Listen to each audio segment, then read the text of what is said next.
Sebuah truk muatan batu menabrak seorang pemuda hingga tewas saat mengendarai sepeda motor di Kota Sorong.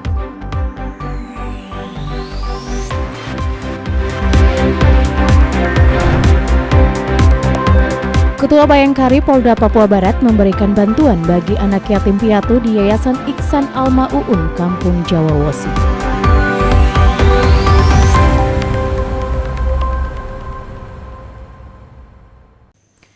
Salam jumpa pemirsa, senang sekali saya Maria Talim Bekas dapat kembali menjumpai Anda dalam program Berita Papua Barat hari ini. Sejumlah informasi di Papua Barat akan kami hadirkan untuk Anda.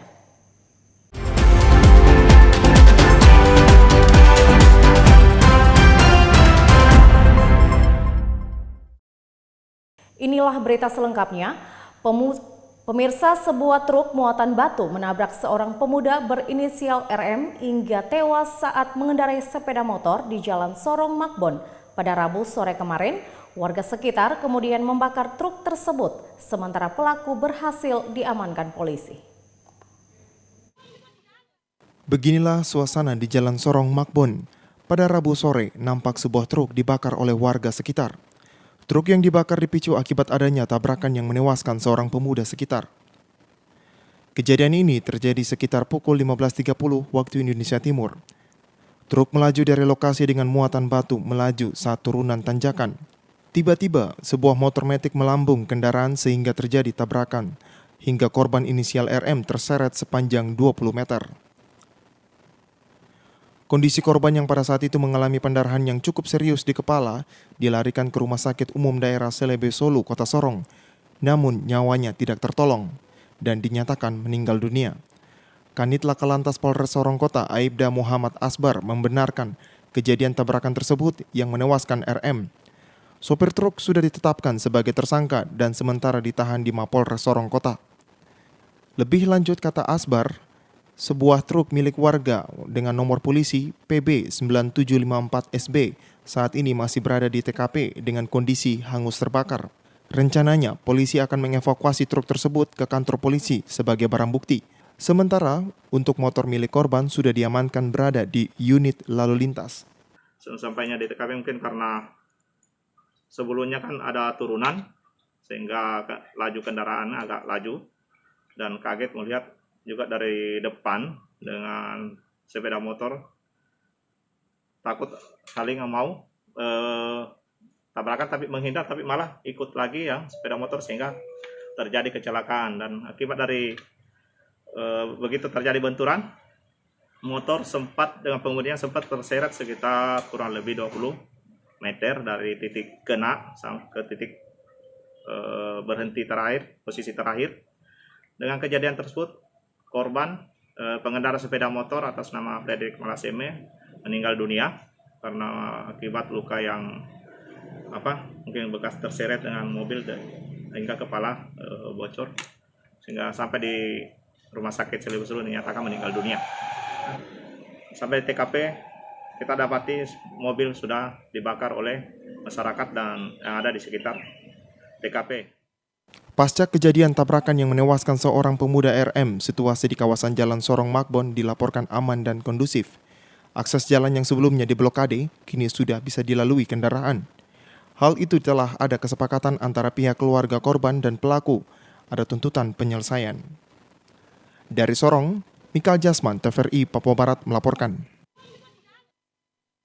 Pemirsa, pejabat Teluk Wondama Edward Nunaki meminta semua elemen masyarakat Teluk Wondama untuk mendukung kepemimpinan pasangan Hendrik Mambor Andarias Kaikatui yang telah ditetapkan sebagai Bupati dan Wakil Bupati terpilih hasil Pilkada 2020.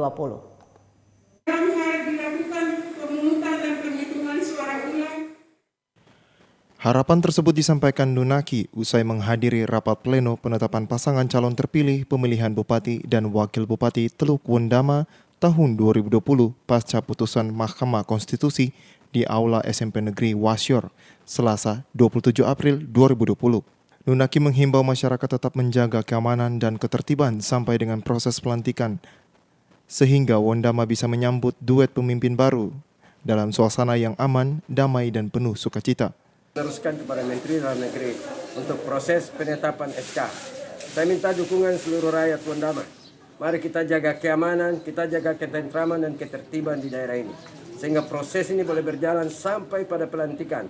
Dan ketika pelantikan, mari kita sama-sama dukung, kita berikan support kepada bupati terpilih. Sehingga waktu mereka 2,5 tahun ini, mereka gunakan maksimal untuk membangun Wondama menurut visi misi mereka yang mereka telah kampanyekan. Sehingga Wondama bisa tetap maju, Wondama aman, Wondama tertib, dan Wondama menjadi satu tanah peradaban untuk kemuliaan nama Tuhan. Sementara itu, mantan Kepala Badan Kesbangpol dan Sekretaris DPRD Teluk Wondama ini mengatakan setelah dilantik nanti, pasangan Hendrik Mambor dan Andarias Kaikatui akan menjadi pemimpin bagi seluruh rakyat Wondama. Karena itu, dia berharap tidak ada lagi perpecahan di masyarakat sebagai akibat dari perbedaan pilihan politik pada pilkada yang lalu. Masyarakat, semua komponen pendukung dari semua para calon, bahwa sebentar setelah ditetapkan, maka bupati terpilih adalah bupati rakyat Wondama. Bukan bupatinya nomor 1, nomor 2, nomor 3, nomor 4. Tapi ini bupati seluruh rakyat Wondama. 13 distrik dan 76 kampung dan 1 kelurahan. Nah, itulah bupatinya rakyat Wondama. KPU Teluk Wondama telah menetapkan pasangan Hendrik Mambor dan Andarias Kaikatui sebagai Bupati dan Wakil Bupati terpilih Teluk Wondama dalam rapat pleno pada Selasa lalu. Nama calon Bupati Insinyur Hendrik Mambor MM. Calon Wakil Bupati Dr. Andarias Kaikatui MSc. Nomor urut 4. Perolehan suara 5, 6, 3, 7. Jalur pencalonan perseorangan atau independen. Demikian berita acara ini dibuat dalam. Dengan demikian, pasangan Hendrik Mambor Andarias Kaikatui yang maju pilkada dari jalur perseorangan atau independen tinggal menunggu waktu untuk dilantik menjadi pemimpin baru Kabupaten Teluk Wondama. Dari Teluk Wondama, Zek Adonara, TVRI Papua Barat melaporkan. Pemirsa, Kota Tanpa Kumuh yang dicanangkan oleh Kementerian PUPR, Kabupaten Manokwari ikut menjadi target dalam program Kotaku. Oleh sebab itu, sebagai pemerintah daerah, Pemda Manokwari berkomitmen mendukung program tersebut. Bisa berlibur ke Manokwari dan tinggal lama di Manokwari karena kota. Kotaku atau Kota Tanpa Kumuh merupakan salah satu program upaya strategis Dirjen Cipta Karya Kementerian PUPR dalam mempercepat penanganan permukiman kumuh di perkotaan. Kabupaten Manokwari merupakan salah satu wilayah yang menjadi target dalam program Kotaku. Karena sesuai indikator ada beberapa lokasi yang masuk dalam kategori daerah kumuh, yang mana perumahan warga sangat padat, jarak rumah warga dengan pembangunan, sampah di lingkungan permukiman, ketersediaan air bersih yang masih sangat rendah, serta tidak dilengkapi dengan saluran air bersih. Indikator inilah yang membuat Manokwari menjadi sasaran program Kotaku. Kepala Balai Prasarana Pemukiman pada Kementerian PUPR Papua Barat, Marsudi, melalui press conference-nya pada Selasa 27 April lalu, menyampaikan program Kotaku membutuhkan dukungan dari semua pihak. Satunya adalah yang harus segera kita tuntaskan. Inilah perlu yang kolaborasi semua stakeholder baik pemerintah, swasta maupun masyarakat sebagai pemangku kepentingan di masyarakat. Dan tentu ini juga infrastruktur yang kita bangun, yang sudah dibangun oleh masyarakat melalui program pemberdayaan ini karena sifatnya partisipatif, direncanakan oleh masyarakat, dilaksanakan oleh masyarakat, diawasi oleh masyarakat, direncanakan dipelihara juga oleh masyarakat. Tentu ini umurnya akan semakin panjang dan akan menjadi berkelanjutan.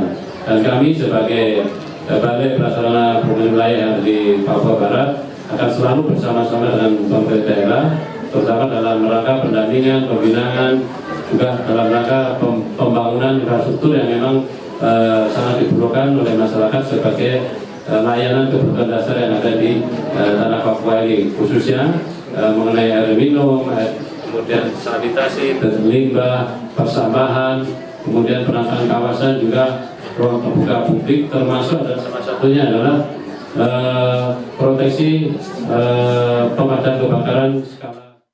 Program Kotaku melalui Balai Prasarana Permukiman pada Kementerian PUPR Papua Barat menjadi bukti kehadiran negara untuk membangun daerah. Oleh sebab itu, Bupati Manokwari Hermus Indo dalam press conference-nya bersama Balai Prasarana Permukiman pada Kementerian PUPR Papua Barat berkomitmen mendukung program Kotaku. Mendukung implementasi program pembangunan kota tanpa kumuh atau Kotaku yang dilaksanakan oleh Kementerian PUPR melalui Balai Prasarana Pemukiman Wilayah Provinsi Papua Barat, khususnya di Kabupaten Manokwari.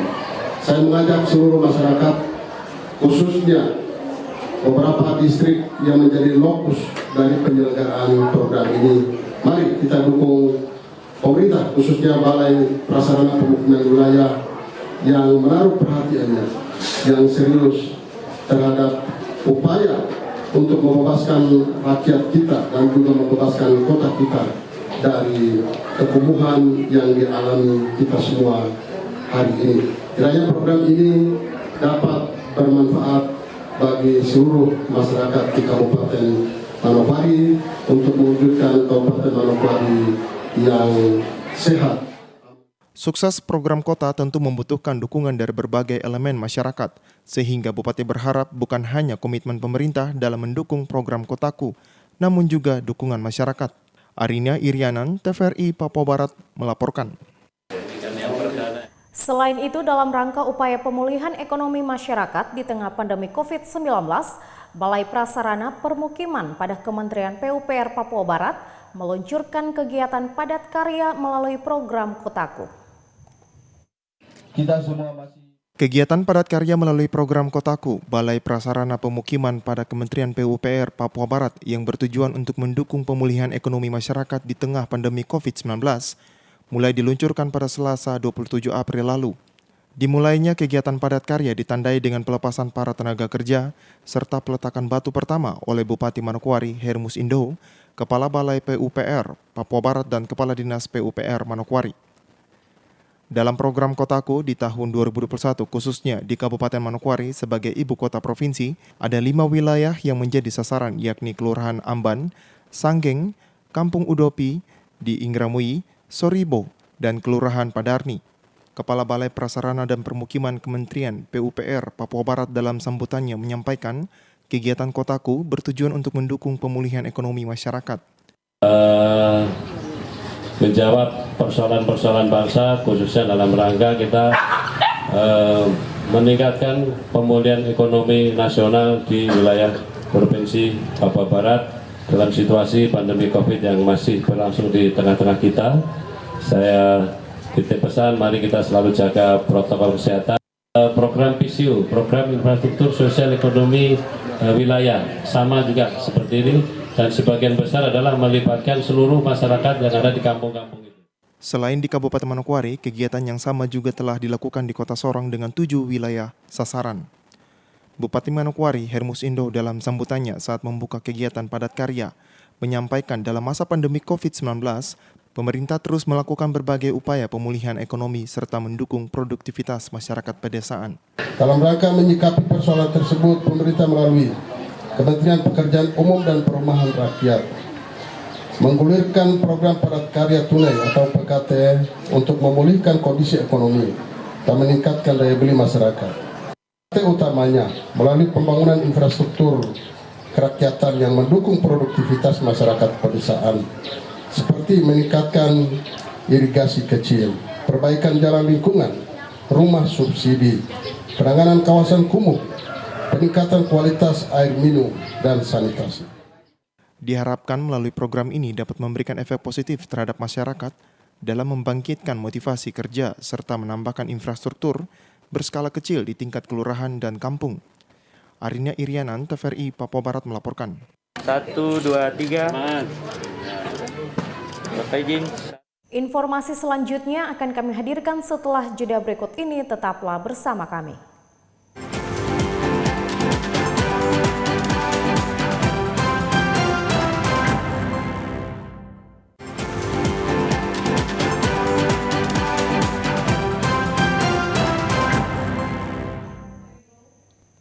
Terima kasih Anda masih bersama kami. Pemirsa, setelah dilantik, Bupati Sorong Selatan Samsudin Anggilole akan melaksanakan program tata kelola pemerintahan di bidang pendidikan, kesehatan, kesejahteraan, dan infrastruktur menjadi prioritas. Bupati dan Wakil Bupati Sorong Selatan Samsudin Anggilole dan Alfonsesa resmi dilantik untuk menjalankan tugas pemerintahan periode 2021-2024. Setelah dilantik, program prioritas yang akan dilaksanakan merupakan program lanjutan. Yang akan diprioritaskan adalah tata kelola pemerintahan. Bupati Samsudin Anggilole menyampaikan program-program prioritas yang akan dilaksanakan di tahun 2021 sesuai dengan rencana pembangunan jangka panjang, yaitu tata kelola pemerintahan dengan meningkatkan pendidikan, kesehatan, kesejahteraan, dan juga infrastruktur. Pertama saya mengucap syukur kepada Tuhan Yang Maha Kuasa. Kami tadi sudah dilantik, dikukuhkan oleh Bapak Gubernur, atas nama Presiden, kami dari Kabupaten Sorong Selatan dan juga dari Kaimana dan Fafak. Untuk kami Sorong Selatan, karena saya adalah incumbent, maka tentu program-program yang kami sudah lanjutkan, apa yang sudah kami lakukan di 5 tahun yang lalu, yang belum selesai kami akan melanjutkan di tahun berikutnya. Mudah-mudahan di 4 tahun ini program-program yang kami sudah rencanakan lewat visi misi ini mudah-mudahan bisa kami akan tercapai. Ya. Pertama karena kalau sesuai dengan rencana pembangunan jangka panjang 5 tahun terakhir atau 20 tahun terakhir, ya 20 tahun 5 tahun ini itu adalah tata kelola pemerintahan. Tapi tentu di bidang pendidikan, kesejahteraan, kesehatan maupun juga infrastruktur itu menjadi prioritas pembangunan untuk 4 tahun yang akan datang. Hal lain yang ditambahkan Bupati terkait lahan-lahan kelapa sawit yang ada di Kabupaten Sorong Selatan. Sesuai dengan hasil evaluasi, instruksi KPK ada beberapa perusahaan kelapa sawit yang harus dihentikan dan juga ada yang tetap berjalan namun terbatas. Maret kita sudah pertemuan dengan Bapak Gubernur dan juga dengan KPK untuk mengevaluasi konsesi lahan-lahan yang ada di Papua Barat dan lebih khusus yang ada di Sorong Selatan itu ada 7 perusahaan kelapa sawit yang sudah dilakukan evaluasi. Ada beberapa yang memang kita harus sesuai instruksi dari KPK harus dihentikan dan ada 2 kalau tidak salah yang memang harus dilanjutkan tapi dia terbatas. Sesuai dengan arahan Gubernur Papua Barat, pilkada telah usai. Bupati yang sudah dilantik segera merangkul semua masyarakat untuk sama-sama bergandeng tangan membangun Kabupaten Sorong Selatan ke arah yang lebih baik. Jimmy Tabisu, TVRI Papua Barat melaporkan. Pemirsa, jabatan Bupati Kaimana periode 2021-2024 akhirnya diserah terimakan dari pejabat Bupati Kaimana Luther Rumpumbo kepada Bupati Kaimana hasil Pilkada 2020 lalu, yakni Freddy T di Gedung Pertemuan Kroi Kaimana.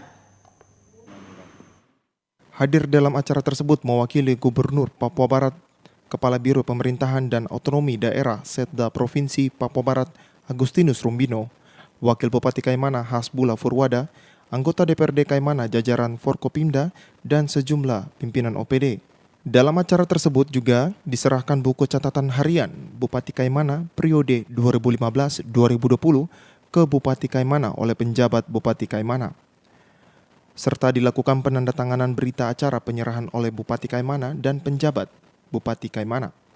Bupati Kaimana Freddy T dalam sambutannya mengajak seluruh pimpinan OPD untuk bekerja sama dirinya selaku Bupati dan Wakil Bupati guna membangun Kaimana ke depan. Untuk itu, saya mengajak kepada seluruh perangkat daerah supaya ke depan mari kita bersama-sama bekerja sama membangun negeri yang kita cintai ini. Sekali lagi perlu saya tegaskan, Pilkada tanggal 9 Desember 2020 telah usai. Kaimana ini milik kita, Kaimana ini rumah kita, dan Kaimana ini untuk kita semua. Sementara itu, mewakili Gubernur Papua Barat Domingus Mandacan, Kepala Biro Pemerintahan dan Otonomi Daerah dalam sambutannya mengatakan permohonan maaf karena Gubernur tidak bisa menghadiri karena sementara mengikuti kegiatan yang lain yang tak kalah pentingnya.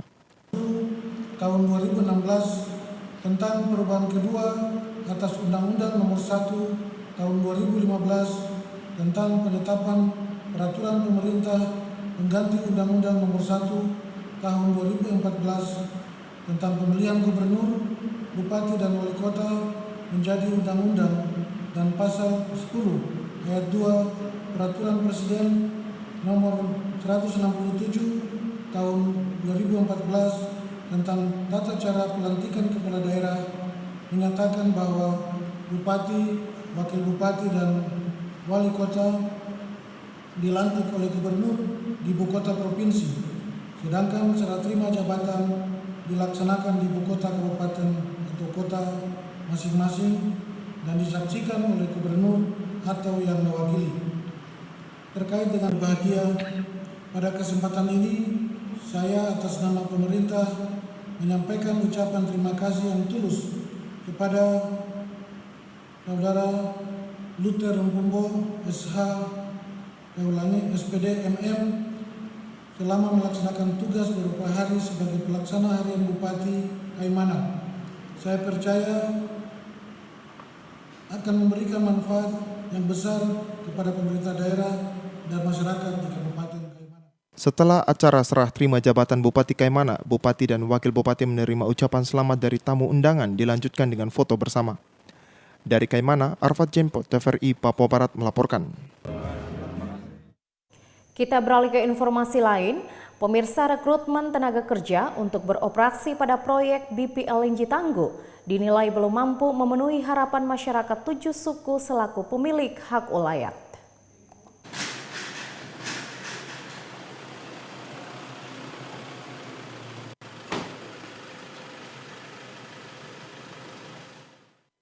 Selama ini, proses rekrutmen tenaga kerja tidak pernah menemui titik terang dan selalu menimbulkan masalah. Pemicunya tak lain adalah adanya isu tenaga kerja yang diduga lebih banyak dari luar Kabupaten Teluk Bintuni. Untuk itu, Bupati Teluk Bintuni Petrus Kasihiu mendesak pihak manajemen BP LNG Tangguh agar memberikan kesempatan kepada para pencari kerja asal Teluk Bintuni untuk bekerja pada proyek BP Tangguh. Bupati juga mengingatkan manajemen BP Tangguh dan subkontraktornya yang membidangi rekrutmen tenaga kerja agar melaksanakan proses rekrutmen sebaik mungkin. Bupati menegaskan rekrutmen tenaga kerja dibuat sebaik mungkin dan harus memberikan kesempatan yang lebih banyak lagi bagi anak-anak Teluk Bintuni. Bupati pun menyebutkan jika dirinya akan lebih tegas mulai sekarang, bahkan Bupati mengungkapkan bahwa dirinya mendapatkan laporan ada cara yang salah dalam perekrutan tenaga kerja. Saya juga menekankan pada kesempatan ini kepada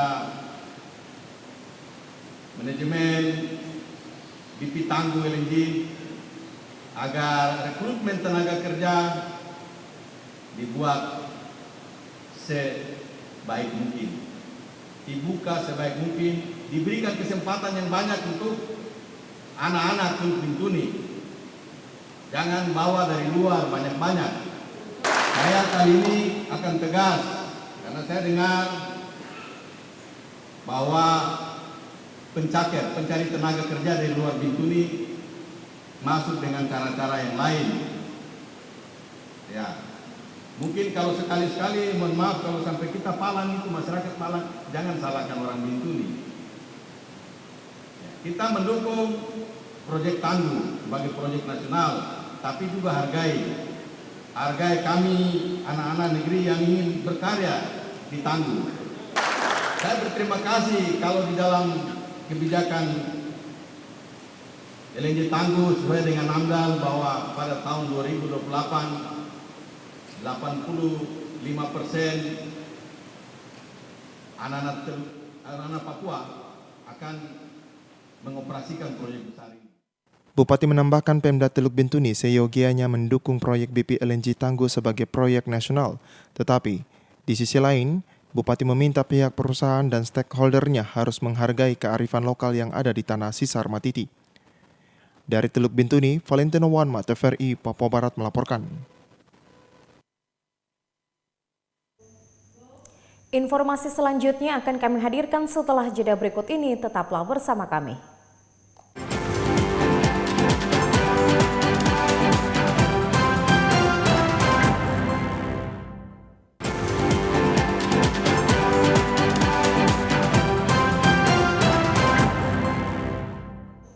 Terima kasih Anda masih bersama kami.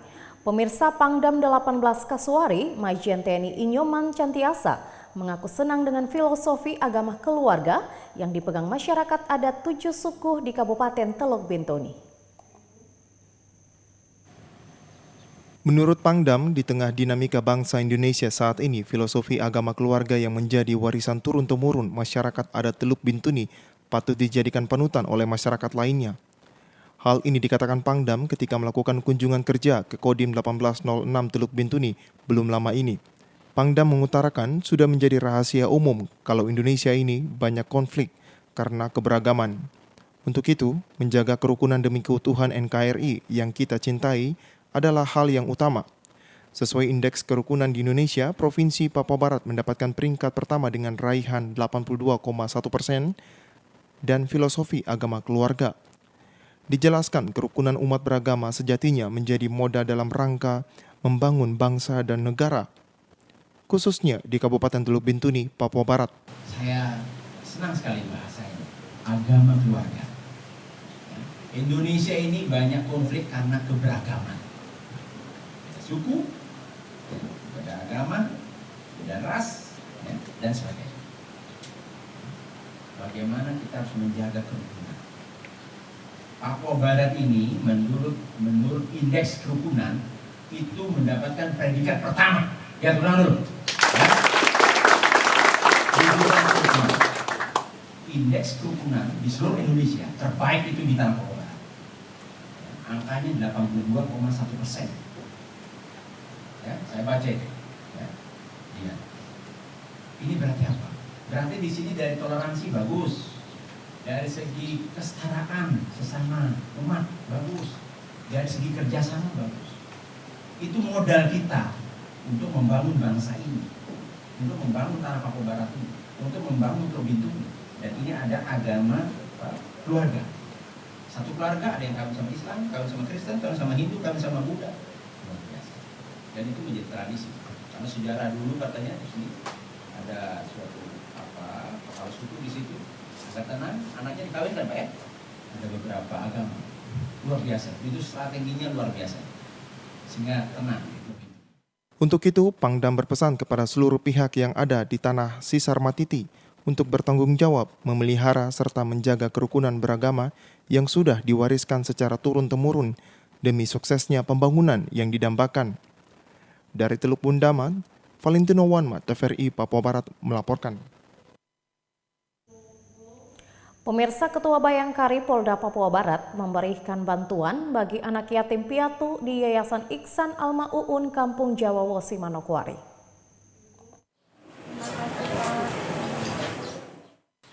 Menyambut HUT Yayasan Kemala Bayangkari ke-41 tahun 2021, Yayasan Kemala Bayangkari Polda Papua Barat melaksanakan aksi sosial dengan mendatangi Yayasan Iksan Al-Ma'uun Kampung Jawa Wosi untuk memberikan bantuan kepada para anak yatim piatu yang ada di panti asuhan tersebut. Selain memberikan bantuan kasih, Ketua Bayangkari Polda Papua Barat yang didampingi sejumlah pengurus juga meninjau secara langsung aktivitas keseharian anak penghuni panti asuhan. Ketua Bayangkari Daerah Polda Papua Barat Marta Tornagogo Sihombing mengatakan, adapun bantuan yang diberikan berupa bahan pokok seperti beras dan gula serta peralatan untuk sembahyang. Dikatakan istri Kapolda, kegiatan ini juga merupakan anjang sana di mana visi misi mereka yaitu mensejahterakan keluarga Polri dan juga berpartisipasi dalam membantu masyarakat pada umumnya. Di panti asuhan ini berupa sembako, yaitu beras, gula, kemudian peralatan untuk sembahyang seperti sarung untuk sembahyang gitu. Kegiatan ini juga bagian dari dalam rangka HUT YKB yang ke-41 Anjang Sana, di mana visi misi YKB ini adalah kita mensejahterakan keluarga Polri, begitu juga kita berpartisipasi untuk membantu masyarakat pada umumnya. Lebih lanjut disampaikan Marta Tornagogo Sihombing, kegiatan selanjutnya, Yayasan Kemala Bayangkari Polda Papua Barat akan memberikan bantuan kepada keluarga besar Polri yang sudah pensiun maupun ASN Polri dan juga melaksanakan dialog interaktif. Itu tanggal 5 Mei, HUT Bayangkari. Tapi setelah kegiatan di panti asuhan ini, kami juga akan memberi bantuan kepada keluarga besar Polri buat yang pensiun, kemudian juga ASN-nya. Dan ada lagi tambahan kegiatan dialog interaktif bersama Taman Pendidikan Quran di Pakpak yang dikelola oleh Polres Pakpak.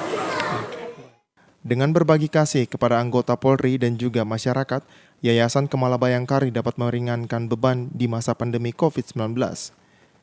Jimita Bisu, TVRI Papua Barat melaporkan. 2, 3. Pemirsa, informasi tadi sekaligus menutup jumpa kita dalam program Berita Papua Barat hari ini. Kami tetap mengajak Anda untuk selalu mengikuti protokol kesehatan agar bersama semua pihak dapat memutus mata rantai penyebaran COVID-19. Atas nama kerabat kerja yang bertugas, saya Maria Talim Bekas mengucapkan terima kasih atas kebersamaan Anda dan sampai jumpa.